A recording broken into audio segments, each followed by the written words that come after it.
இன்னும் ஒரு இனிய காலை பொழுதில் தீதும் நன்றும் நிகழ்ச்சியில் உங்களை சந்திப்பதில் மிக்க மகிழ்ச்சி அடைகிறேன். இது கலைஞரனுடைய நூற்றாண்டு. கலைஞரனுடைய வாழ்வையும் வரலாற்றையும் மிக நீண்ட ஒரு கோணத்தில் பார்வையில் நாம் இந்த நிகழ்ச்சியில் நாம் அலசி வந்திருக்கிறோம். அந்த வகையில் கலைஞரனுடைய வாழ்வு, அவர் செய்த பணிகள், இதை பற்றியெல்லாம் கடந்த ஒரு வருடமாக நாம் பேசி வந்திருக்கிறோம். ஒட்டுமொத்தமாக திரும்பி பார்க்கையில் ஒரு மிகப்பெரிய ஒரு சகாப்தம், ஒரு மிகப்பெரிய ஒரு நூற்றாண்டு நம்மை கடந்து சென்றிருக்கிறது. ஒரு மிகப்பெரிய ஒரு யுகம் நம்மை கடந்து சென்றிருப்பது போன்ற உணர்வு ஏற்படுகிறது. அந்த அளவிற்கு கலைஞர் அவர்கள் ஒரு முழுமையான ஆளுமையாக இருந்தார். அவர் ஒரு எழுத்தாளராக, ஒரு கதாசிரியராக, சிறுகதை எழுத்தாளராக, வசனகர்த்தாவாக, இன்னும் சொல்லப்போனால் ஒரு தமிழ் அறிஞராக அவர் தமிழுக்கு செய்த கொடைகள் அவை இன்றென்றும் நம்முடைய மனதில் நிலைத்து நின்று கொண்டிருக்கின்றன. அதோடு மட்டுமல்லாமல் கலைஞராற்றிய அரசியல் பணிகள், சமூக மறுமலர்ச்சிக்காக அவர் வித்திட்ட எண்ணற்ற திட்டங்கள், அவர் வளர்த்தெடுத்த தமிழ் அடையாளம், இது எல்லாம் இந்த நூற்றாண்டில் நாம் அவரை பற்றி நினைப்பதற்கு ஆயிரம் எண்ணங்களை உருவாக்கி கொண்டிருக்கின்றன. கலைஞர் 2011 தேர்தல் தோல்விக்கு பிறகும் கூட தொடர்ச்சியாக தன்னுடைய இடையறாத களப்பணிகளை அவர் ஆற்றி வந்தார். இந்த சமயத்தில் தான் படிப்படியாக அவருடைய உடல்நிலை சரியத் தொடங்குகிறது. அந்த உடல்நிலை சரிவு என்பது அது கட்சியினரை மட்டுமல்ல, தமிழக மக்களையே பெரிதும் கலக்கமடைய வைத்தது. அதன் தொடர்ச்சியாக தொடர்ந்து அவருக்கு மூச்சுக்குள் செய்யப்பட்ட அறுவை சிகிச்சை, அந்த அறுவை சிகிச்சை என்பதும் அவருடைய செயல்பாட்டில் ஒரு பெரிய தாக்கத்தை ஏற்படுத்தியது. கலைஞர் என்ற மாபெரும் சகாப்தம், அவருடைய குரல் இடையறாது தமிழர்களுடைய காதில் எப்போதும் ஒலித்து கொண்டிருந்தது. அந்த குரல் படிப்படியாக அது ஒலிப்பதை நிறுத்தத் தொடங்கிய போது தமிழர்களுடைய இதயத்தில் ஒரு கனத்த மௌனம் குடியேறியது. கலைஞர் எப்போது பேசுவார், என் இனிய உடன்பிறப்புகளே என்ற அந்த குரலை நாம் எப்போது கேட்போம் என்கிற அந்த எண்ணம் ஒவ்வொரு தமிழர்களுடைய மனதிலும் இருந்தது. ஏனென்றால் தமிழர்களுடைய உரிமைகள் பறிக்கப்படுகிற போதெல்லாம், தமிழர்களுடைய உரிமைகள் அளிக்கப்படுகிற போதெல்லாம் முதலில் ஒலிக்கக்கூடிய குரலாக அந்த கலைஞருடைய குரல்தான் இருந்திருக்கிறது. கலைஞர் எப்போது பேசுவார் என்பதுதான் அனைவரின் கேள்வியாகவும் இருந்தது. உடல் நலம் குன்றிய தருணத்திலும் கூட அறிக்கைகள் வந்து கொண்டிருந்தன. அந்த சமயத்தில்தான் அந்த இயக்கத்தை முன்னெடுத்து செல்லக்கூடிய மாபெரும் பொறுப்பை இன்றைய மாண்புமிகு முதலமைச்சர் அவர்கள் தன் கையில் எடுத்துக்கொண்டார். கலைஞர் அவர் தன்னுடைய அரசியல் வாழ்க்கையின் உச்சத்தை தொட்டு அன்று ஒரு மிகப்பெரிய ஒரு சகாப்தத்தை நிறைவு செய்து கொண்டிருந்த சமயத்தில் அதற்கு அடுத்த கட்டமாக அதை மேலும் முன்னெடுத்து செல்வதற்கான ஒரு மாபெரும் தலைமை பொறுப்பை இன்றைக்கு மாண்புமிகு முதலமைச்சர் அவர்கள் அன்று ஏற்றுக்கொண்டார். அந்த காலகட்டத்தில் அவர் மேற்கொண்ட அரசியல் செயல்பாடுகள், அவர் எடுத்த முன்னெடுப்புகள், இன்னும் சொல்லப்போனால் நமக்கு நாமே போன்ற பயணங்கள் எல்லாம் கலைஞரனுடைய அரசியலை எவ்வாறு அன்றைக்கு மாண்புமிகு முதலமைச்சர் அவர்கள் அன்றே முன்னெடுத்து சென்றதோடு கலைஞர் ஓய்வெடுக்கிறார், கலைஞர் உடல்நலமற்றிருக்கிறார் என்ற உணர்வே வராதபடிக்கு கழகத்தினுடைய தலைமையை ஏற்று, தமிழக அரசினுடைய முதன்மை பொறுப்பை ஏற்று ஒரு மாபெரும் இயக்கத்தை முன்னெடுத்து செல்கிற பொறுப்பை தலைவர் கலைஞர் அவர்கள் காட்டிய வழியில் மாண்புமிகு முதலமைச்சர் அவர்கள் அன்று எதிர்க்கட்சி தலைவராக இருந்து ஏற்றுக்கொண்டார். அப்படிப்பட்ட தருணத்தில்தான் அனைவருடைய இதயத்தையும் கணக்கு செய்த அந்த நாள் வந்தது. நாம் அதை பற்றி பேசுவோம். மீண்டும் இன்னும் ஒரு புதிய சிந்தனையோடு உங்களை சந்திக்கிறேன். நன்றி, வணக்கம்.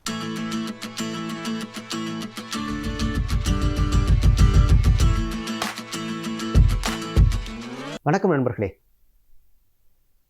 நேர மேலாண்மை, டைம் மேனேஜ்மெண்ட். இன்றைய உலகில் நேரம் மிக மிக முக்கியம். பணம் முக்கியமா, நேரம் முக்கியமா அப்படின்னு கேட்டால், ஒரு காலத்தில் பணம் முக்கியமாக இருந்தது. இன்றைக்கு போட்டிச்சூழல் அதிகரித்து வருவதன் காரணமாக நம்ம போய் அந்த விஷயத்தை உட்கொள்ளலைன்னா அடுத்தவங்க வந்துடுவாங்க அப்படின்றனால பணத்தை விட நேரம் மிக முக்கியம் என்று உணர்கிற காலகட்டம் அது. இப்போ நேரம் மிக முக்கியம்னா, இந்த நேரத்தை அழகாக நிர்வகிப்பது எப்படி, நேரத்தை அழகாக பயன்படுத்துவது எப்படி, நேரத்தை அழகாக பயன்படுத்தி நம்முடைய உற்பத்தியை பெருக்குவது அல்லது நம்முடைய வர்த்தகத்தை பெருக்குவது எப்படி, அதை பற்றி நீங்கள் நம்ம பார்க்க போகிறோம். இணையத்தில் படித்த ஒரு விஷயத்தை தான் உங்கள்கிட்ட பகிர்ந்துக்க போகிறேன். உங்கள் நேரத்தை மிச்சப்படுத்தி அல்லது நேரத்தை அழகாக நிர்வகித்து உங்கள் வர்த்தகத்தை அதிகரிப்பது எப்படி, அதற்கு இதோ 10 ஆலோசனைகள் அப்படிங்கிற விஷயம் தான் இன்றைக்கி நம்ம 10 டிப்ஸ் பார்க்க போகிறோம். நேர மேலாண்மையை சரியாக கையாளுவதற்கான 10 டிப்ஸ். முதல்ல அவங்க சொல்கிற உத்தி என்னென்னா, இந்நேரமும் பேப்பர் பேனாவோடே இருங்க, குறிப்பெடுத்துக் கொள்ளுங்கள். இதான் முதல்ல சொல்கிற உத்தி. நீங்கள் நேரத்தை மதிப்பவராக இருந்தால் முதல்ல குறிப்பெடுத்துக் கொள்ளுங்கள். எது வந்தாலும் உடனே நோட் டவுன் பண்ணுங்கள். ஏன்னா உங்கள் மனதில் அல்லது மூளையில் தோன்றுகிற ஐடியாக்களுக்கு வேகமாக இறந்து விடுகிற தன்மை உண்டு. ஒரு நாளைக்கு 100 ஐடியா தோணுச்சுன்னா 86 ஐடியாக்கள் தோன்றிய உடனேயே காணாமல் போயிடுமா. அவங்க இன்னும் பச்சையாக சொல்கிறாங்க, தோன்றிய உடனே செத்து போயிடும்ன்றாங்க. 86% ஐடியாக்கள் நீங்கள் குறிச்சிக்கலைன்னா காணாமல் போயிடும். 14% ஐடியாக்களுக்கு தான் 2வது தடவை 3வது தடவை உங்கள் மூளைக்கு எடுத்து கொடுத்துட்டே இருக்கும். அந்த வேலையை பண்ணலைன்னா நமக்கு திட்டு விழும், அந்த வேலையை பண்ணலைன்னா எனக்கு வருமானம் போயிடும் அப்படின்னு எதுக்கு முக்கியத்துவம் இருக்கோ அந்த 14% மட்டும்தான் நமக்கு திரும்ப திரும்ப நினைவில் வரும். மீதி 86% ஐடியாக்கள் நினைவில் வராது. எனவே ஐடியாக்கள் தோன்றிய உடனேயே குறித்து வைத்துக் கொள்ளுங்கள். இதுதான் நீங்கள் நேரத்தை மதிப்பதற்கான முதல் உத்தி, குறிப்பெடுத்துக் கொள்ளுங்கள் என்பதுதான். சரி, 2வது உத்தி, குறிப்பெடுத்துட்டா போருமா? குறிப்பெடுத்த வேலையை முடிக்க வேண்டும். ஒரு விஷயத்தை குறிப்பெடுத்துட்டீங்கன்னா செஞ்சுக்க முடிக்கிறோம். அப்போ ஒவ்வொரு நாளும் நீங்கள் திட்டமிடுங்கள், உங்கள் நேரத்தை திட்டமிடுங்கள். அது எப்படின்னா, முந்தின நாள் இரவு நாளைக்கு காலையிலிருந்து ராத்திரி வரை நான் என்ன பண்ண போகிறேன் அப்படிங்கிறத திட்டமிட்டணுமா. 1, 2, 3, 4ன்னு சொல்லி ஒரு டு டூ லிஸ்ட், நான் என்ன செய்ய வேண்டும் என்பதற்கான பட்டியல், அது அழகாக திட்டமிடணுமா. அப்படின்னா என்னென்னா, மறுநாள் காலையில் எழுந்திரிச்சோன்னா நான் ரொம்ப பிஸி, நான் வெட்டி கிடையாது, யார்கிட்ட ஃபோன் இருந்தாலும் 2 நிமிஷத்தில் பேசி கட் பண்ணிடுவேன், வெட்டி அரட்டைக்கு போக மாட்டேன், தேவையில்லாமல் வாட்ஸ்அப்பு, ஃபேஸ்புக்கு, ட்விட்டர்லாம் தேவையில்லாமல் பார்த்து நேரத்தை விரையமாக்க மாட்டேன். ஐயோ போர் அடிக்குதே என்ன பண்ணுறது பாஸ் அப்படின்லாம் யாருக்கும் ஃபோன் பண்ணி அரட்டை அடிக்க மாட்டேன், இந்த வேலைலாம் பண்ண மாட்டேன். ஏன்னா பிகாஸ் நான் பிஸி, என்னோடய ஷெட்யூல் ப்ராப்பராக இருக்குது. ஆக டூ டூ லிஸ்ட் தயாரிக்க வேண்டியது. அப்போ தான் உங்கள் நேரத்தை நீங்கள் மதிக்கிறீர்கள் என்ற அர்த்தம். 2. 3வது, சரி டூ டூ லிஸ்ட் தயாரிச்சிட்டா போதுமா?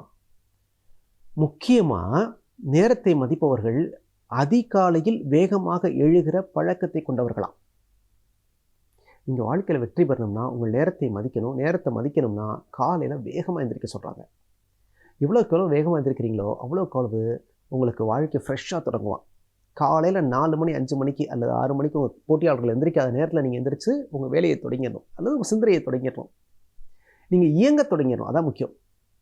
பி எ இயர்லி ரைசர் அப்படின்றாங்க, வேகமாக எந்திரியுங்கள்.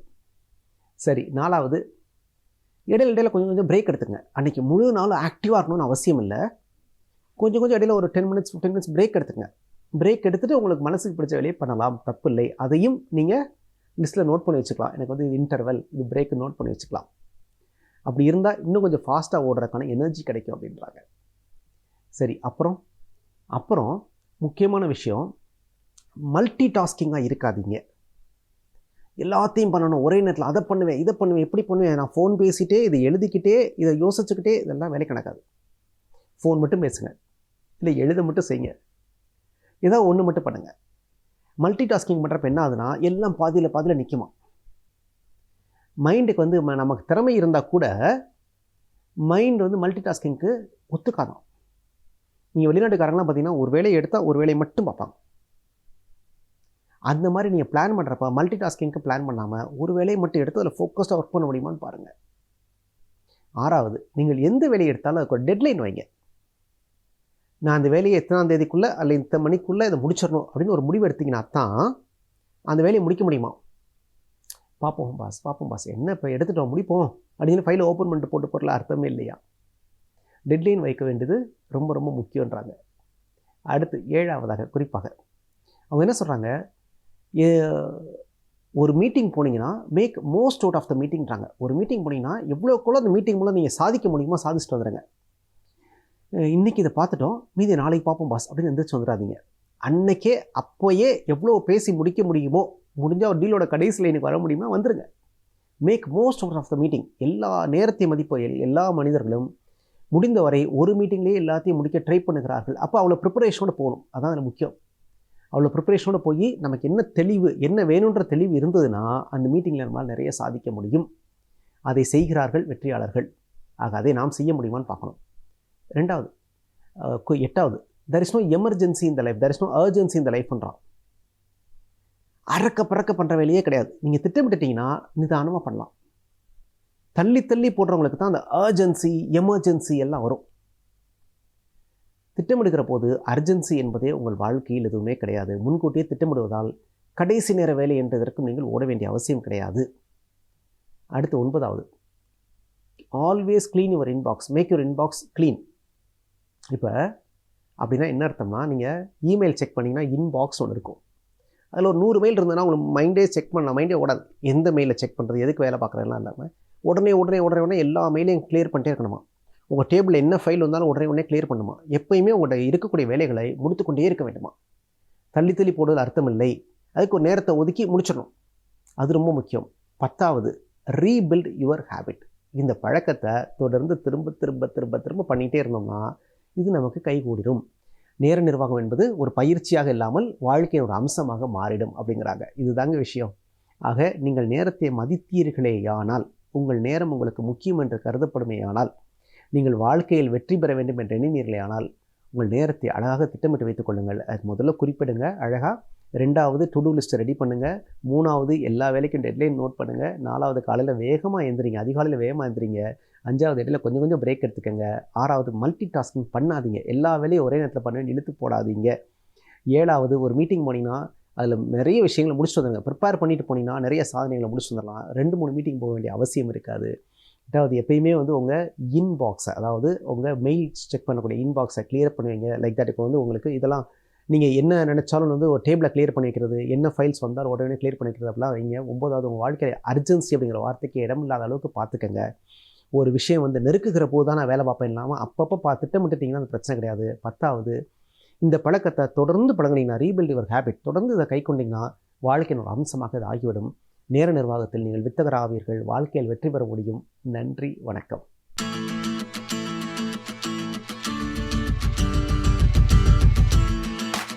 அனைவருக்கும் என் அன்பு வணக்கம்.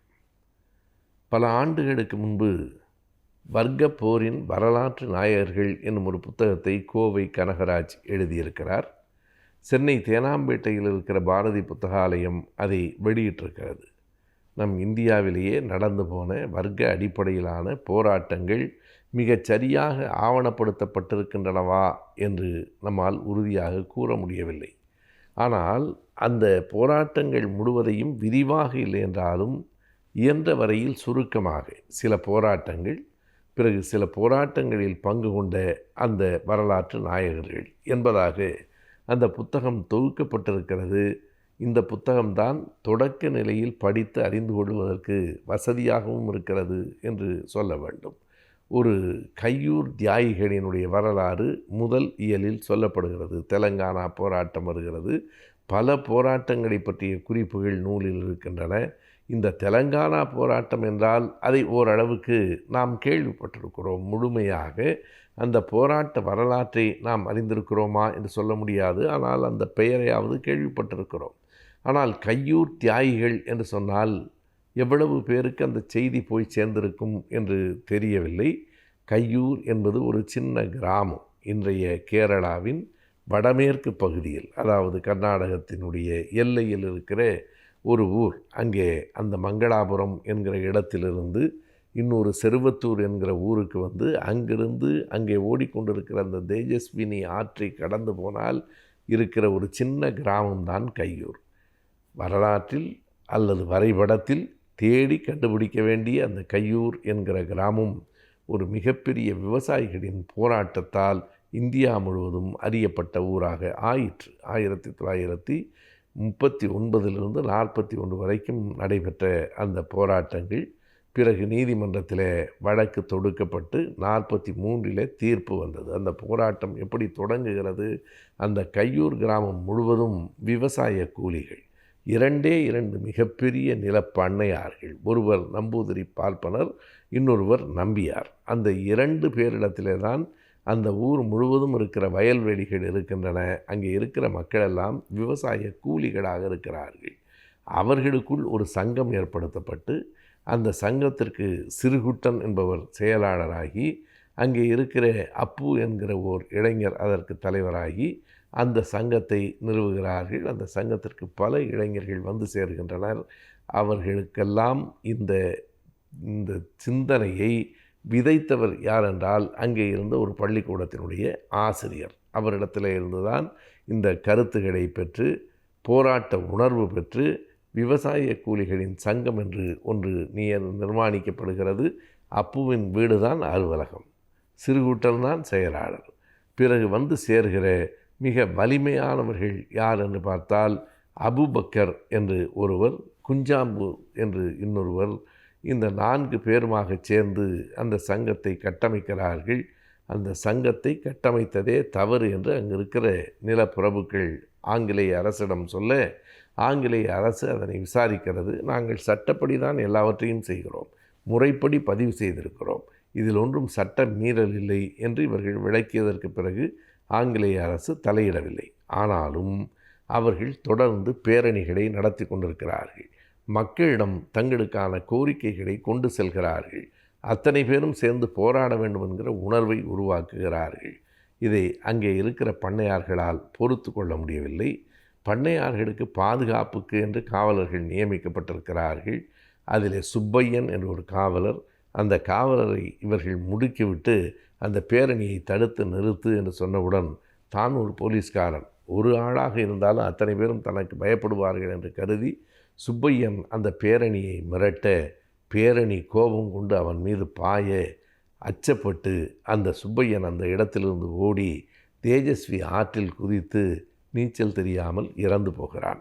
அடடா, ஆங்கிலேயர்களினுடைய காவல்துறையில் ஒருவரை கொன்றுவிட்டான் என்று சொல்லி அந்த ஊரின் மீது மிக கடுமையான ஒடுக்குமுறை கட்டவிழ்த்து விடப்படுகிறது. நூற்றுக்கணக்கானவர்கள் கைது செய்யப்படுகிறார்கள். 2 ஆண்டுகள் வழக்குகள் நடக்கின்றன. இறுதியாக 20 பேருக்கு 5 ஆண்டு கடுங்காவல், 18 பேருக்கு 2 ஆண்டு கடுங்காவல், 4 பேருக்கு தூக்கு. அந்த 4 பேர் சிறுகுட்டன், குஞ்சாம்பு, அபுபக்கர், அப்பு. இந்த 4 பேரும் 1943 ஆண்டு மார்ச் மாதம் 29ஆம் தேதி தூக்கில் ஏற்றப்பட்ட போது அவர்கள் எழுப்பிய முழக்கம் இன்குலாப் ஜிந்தாபாத் என்பது. தூக்கு கயிற்றை கண்டு சற்றும் அஞ்சாத மாவீரர்களாக தூக்கு மேடை ஏறிய அவர்கள்தான் கையூர் தியாகிகள்.